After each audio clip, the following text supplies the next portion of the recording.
가깝고도 꽤나 먼 미래, 네온사인이 반짝이는 화려한 도심 속에서 신체에 이식된 하드웨어, 소프트웨어로 인해 발생하는 정신병인 사이버 사이코에 잠식된 군인 한 명이 폭주하는 사건이 발생합니다.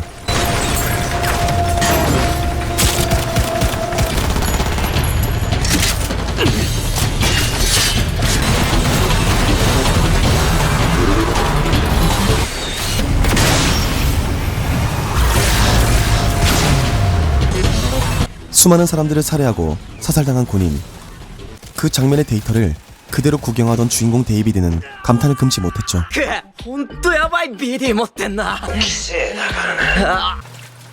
그렇게 다시 집으로 돌아온 데이비드. 그는 어머니와 둘이 사는 학생이었지만 너무나도 가난한 삶을 살고 있었습니다. 어머니는 그런 그를 어떻게든 명문학교에 보내고 있었고 소프트웨어를 업데이트할 돈이 없어 데이비드는 불법으로 소프트웨어 업데이트를 한 채 등교를 하죠. 行くよ、死体の山。もう行きなさい。はーい。こ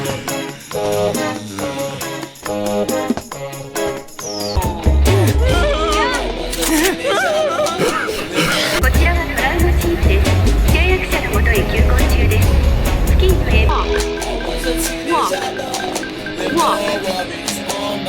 데이비드는 초대기업 아라사카 그룹이 운영하는 아라사카 아카데미에 다니고 있었고 성적이 아주 좋았지만 금전적 여유가 없어 같은 반 친구들에게 매번 무시를 당하고 모욕적인 말들을 들어야만 했죠.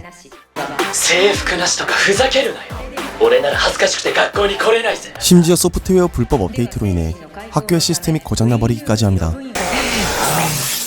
ご迷惑をおかけして本当に申し訳ありません。 결국 어머니까지 교장실에 불려가 소프트웨어 업데이트 비용보다 10배 이상 더 비싼 돈을 물어줘야만 했죠. いいえ、この子はここでないとダメなんだ。悪いと思うなら最初からちゃんとすればよかったのに。俺、学校辞めて働いた方がいいんじゃない？何言ってるの？ 고생하는 어머니 앞에서 학교를 그만두고 싶다는 데이비드. いいし、才能だってあるって言われて。だから 모자의 갈등이 생기려던 찰나 둘은 갱단의 잔혹한 싸움에 휩싸여버리고 마는데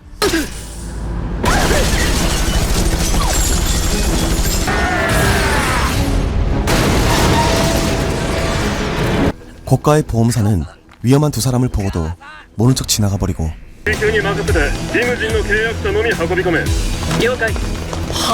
구조가 늦어질 대로 늦어진 채 데이비드는 엄마를 가장 저렴한 병원에서 치료를 받게 합니다.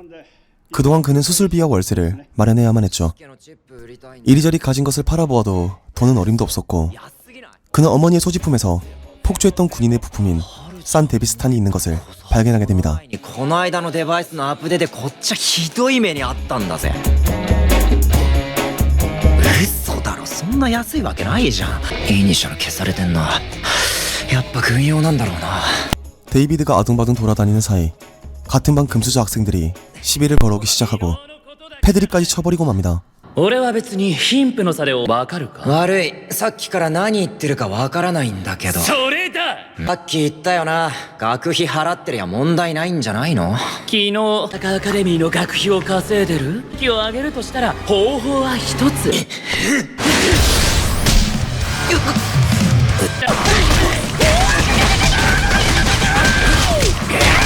なインプラントをインストールしてこいよ。無理なら学校やめろ。 두들겨 맞은 그날 결국 어머니가 돌아가셨다는 소식까지 들어버린 데이비드.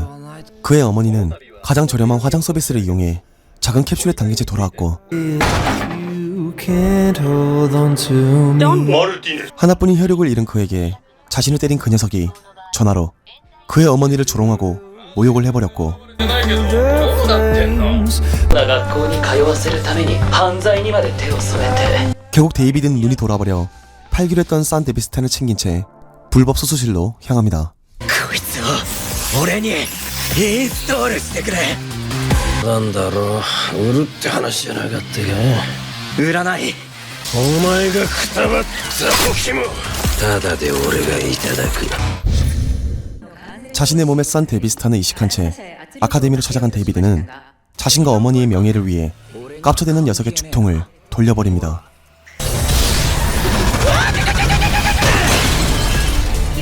退学にするのなんて簡単だ。自分でやめなくて退学すら。知る。 녀석에게 진심 펀치를 꽂아준 채 집으로 돌아온 데이비드는 학교에서 퇴학 처리를 당할 것을 각오했죠. 돈도 없었고 갈 곳도 아무것도 남지 않았습니다. 그런 그는 한동안 페인 같은 생활을 전전하다 지하철에서 자신의 운명을 바꿔줄 의문의 여성을 만나게 되는데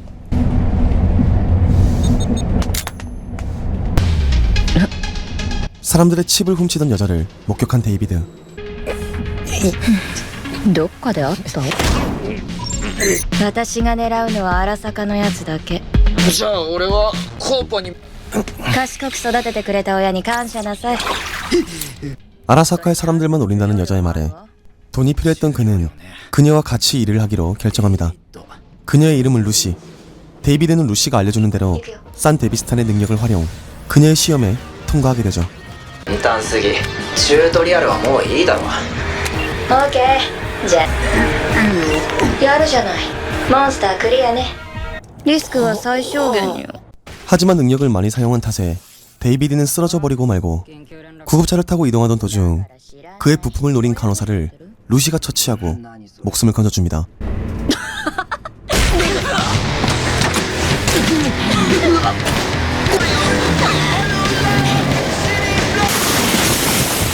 아무것도 모르는 데이비드를 위해 루시는 사비를 들여 이식한 몸에 맞는 비싼 약을 구매했고 보통 인간이라면 산 데비스탄의 능력을 하루에 2-3번 쓰면 죽지만 9번 가까이 쓴 그의 몸에 크게 감탄하게 됩니다.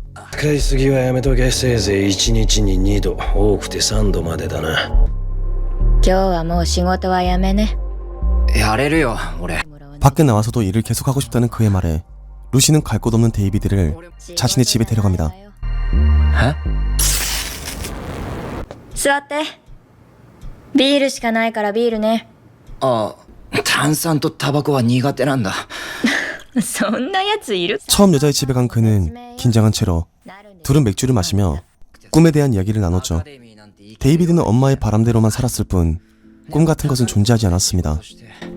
それが母さんの望みっていうかのかな夢は他人のものじゃないわいいもの見せてあげる 그렇게 술을 마시던 둘은 루시가 좋아하는 달을 배경으로 만들어진 가상현실로 들어가 루시가 바라는 달 속에서 아이처럼 뛰놀며 고통스러운 것들은 잠시 접어두었죠. 그런 루시의 미소에 데이비드는 점점 빠져들고 있었고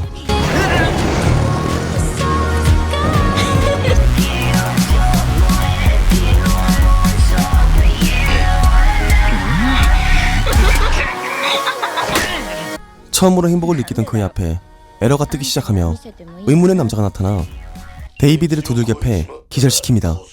悪いがそいつ。 알고 보니 이 모든 것은 루시의 함정. 이 패거리들은 데이비드의 어머니에게 산 데비스탄을 구매하기로 했던 무리였습니다. 하지만 물건은 이미 그의 몸에 박혀버린 상태. グロリアの息子か。あいつなんだって売り物を自分のガキに。デビスタンとは関係ないなら行かれてるぜ。どれだけヤバいか知らなかったんだろ働いて稼ぐから金の問題じゃねえ。そいつは軍用だ。ガキに使いこなせる代物じゃねえよ。結構使えてると思うよのタバコを取ってくれそれだけの子お、あれや。 이미 지불한 물건값 대신 데이비드는 자신을 고용해주면 반드시 갚겠다고 약속했고 그의 몸에 추적장치를 넣는 조건으로 데이비드는 그들의 무리에 합류하게 됩니다. 하지만 루시에 대한 배신감은 여전했죠. 全部嘘だったんだあんたももう帰ったら 그렇게 데이비드에게도 첫 임무가 주어졌고 목표는 아라사카 그룹의 보디가드 중 한 명의 내비 기록을 수집하는 것이었습니다. 荒坂社のボディーガード兼運転手のマクシムだ。週末は必ずアリーナで観戦する。さ回戦で負けちまう。奴は負けた日は必ず近くのバーで焼け酒を煽る。 술을 마시던 목표물에 칩을 빼낸 데이비드. 하지만 본부에서 긴급 출동 명령이 내려졌고 보디가드는 예상보다 빠르게 바를 나섭니다. 덕분에 데이비드와 루시는 차에 갇혀버린 채 내비 기록만 가져오는 것이 아닌 차량 자체를 탈취하기로 임무를 변경하죠.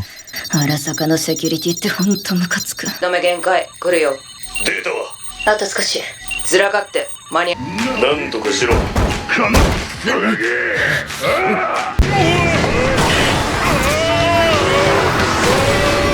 ラミングかけてるけど暗号が変則的に変わるから時々漏れる。いけるかな。あんた次第。 아라사카 그룹의 추격자가 붙어버린 상황. 도로는 차량들로 정체가 되어 있었고 데이비드는 자신의 능력을 사용해 차량을 미친 칼치기를 보여주며 도주하는데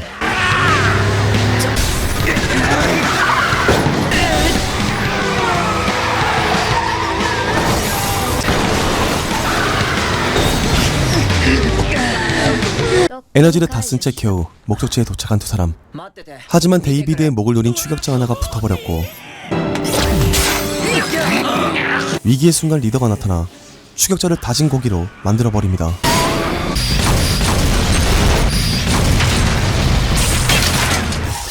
그날 저녁 데이비드는 정식 멤버로서 이들에게 신뢰를 얻게 되죠. 世界で最後に頼れるのは自分だけだ。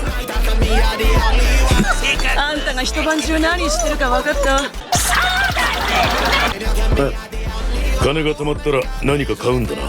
入れて強くなるなら何でも入れる。インプラントも仲間もな。 아리송한 마음을 숨긴 채 자신이 정착할 곳을 찾은 데이비드. 과연 그는 어떤 일들을 겪게 될 것이며 진정한 자신의 꿈을 찾아 성장할 수 있을까요?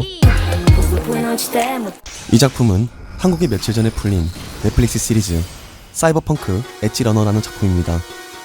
10부작으로 구성이 되어 있고 해외에는 한 달 전 다 풀려 엄청나게 뜨거운 반응을 보이며 국내 커뮤니티에서도 상당히 인기가 많았던 화제작이죠. 제목에서 알 수 있듯 이 작품은 사이버펑크 2077이라는 작품을 바탕으로 만들어졌는데 정확하게는 사이버펑크 2077 프리퀄이며 1990년 작품인 사이버펑크 2020이라는 TRPG 작품이 원작이라 할 수 있겠습니다. 사이버펑크 2077 같은 경우는 무려 키아누 리브스가 트레일러에 출연하여 아주 난리가 났었죠. Samurai. We have a city to burn.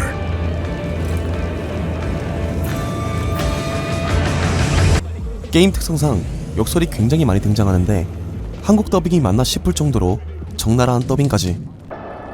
일을 해도 또 지랄이야 시발년. 지가 특수작전국장으로 승진했으니까 족같은 년. 몰입감을 아주 잘 선사했다고 평가받았습니다. 하지만 게임성은 출시 당시 각종 버그가 난무하여 조롱의 대상이 되었고